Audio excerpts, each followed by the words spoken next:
Hello everyone, welcome to Sheela Kali home page. இன்றைக்கி நம்ம பார்க்க போகிற ரெசிபி ஒரு டிஃப்ரெண்ட்டான உடச்சி ஊற்றின முட்டை மசாலா தான்.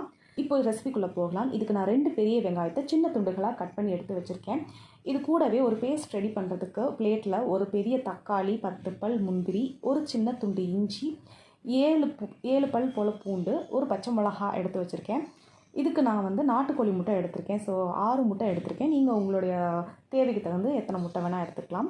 கூடவே ஃப்ரெஷ் க்ரீம் எடுத்து வச்சுருக்கேன். லாஸ்ட்டாக தூவி விடுறதுக்கு கொத்தமல்லி தலையும் கட் பண்ணி எடுத்து வச்சுருக்கேன்.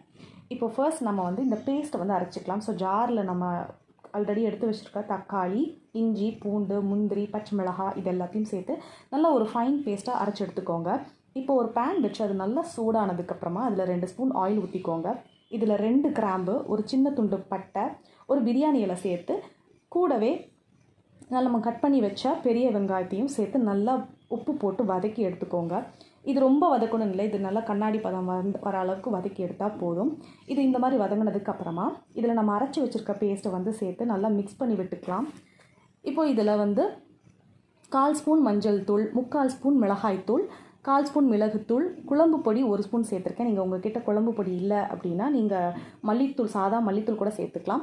இதில் கரம் மசாலா 1/4 ஸ்பூன் சேர்த்து இப்போ இந்த மசாலா எல்லாம் பச்சை வாசனை போகிற அளவுக்கு நல்லா இதை வதக்கிக்கோங்க. இப்போ இதில் இந்த அளவுக்கு நல்லா வதங்கிடுச்சு பாருங்கள். இப்போ இதில் நம்ம 1/4 கப் தண்ணி ஊற்றி லேசாக, ரொம்ப 1/4 கப்பு தண்ணி ஊற்றினா போதும், ஊற்றி நல்லா அதை மிக்ஸ் பண்ணிவிட்டு அது நல்லா பச்சை வாசனைலாம் போகிற அளவுக்கு அதை நல்லா வதங்கி சுண்டி வரணும். ஸோ இந்த அளவுக்கு சுண்டி வந்துருச்சு பாருங்களேன். இப்போ இதில் நம்ம வச்சுருக்கக்கூடிய இந்த ஃப்ரெஷ் க்ரீமை உள்ளே சேர்த்து இதை நல்லா கலந்து விட்டுக்கலாம். இப்போ பார்த்திங்கன்னா எண்ணெயெல்லாம் நல்லா பிரிஞ்சு வந்துருச்சு பாருங்கள் இந்த க்ரீம்லாம் சேர்த்ததுக்கப்புறமா. இப்போ இந்த ஸ்டேஜில் நம்ம முட்டையை 1 by 1 உடச்சி உள்ளே ஊற்றிக்கலாம். இப்போ 6 முட்டையும் நான் உள்ளே சேர்த்துட்டேன். இப்போ அடுப்பை நீங்கள் லோ ஃப்ளேம்லேயே வச்சு குக் பண்ணுங்கள். ஸோ தட் அதை அடிப்பிடிக்காமல் இருக்கும். இப்போ மூடி போட்டு இதை நல்லா லோ ஃப்ளேமில் ஒரு 3 நிமிஷம் குக் பண்ணுங்கள். இப்போ 3 நிமிஷம் கழித்து பாருங்கள், ஓப்பன் பண்ணி இந்த அளவுக்கு நல்லா எண்ணெயெல்லாம் பிரிஞ்சு வந்துருச்சு பாருங்களேன். நல்லா முட்டையும் நல்லா குக் ஆகிடுச்சு. ஒரு 3 நிமிஷத்துலேயே நல்லா குக் ஆகிடும். ரொம்ப நேரம் 5 நிமிஷம் வரைக்கும்லாம் நீங்கள் குக் பண்ணல, 3 நிமிஷத்துலேயே நல்லா அழகாக குக் பண்ணி வந்துடும். அவ்வளோதாங்க, இது நல்லா வெந்து ரெடி ஆகிடுச்சு.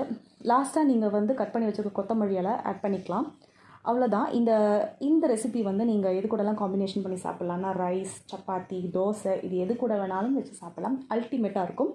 இந்த வீடியோ உங்களுக்கு பிடிச்சிருந்தா லைக் பண்ணுங்கள், சப்ஸ்கிரைப் பண்ணுங்கள், உங்கள் ஃப்ரெண்ட்ஸ் அண்ட் ஃபேமிலிக்கு மறக்காமல் ஷேர் பண்ணுங்கள். தேங்க்யூ.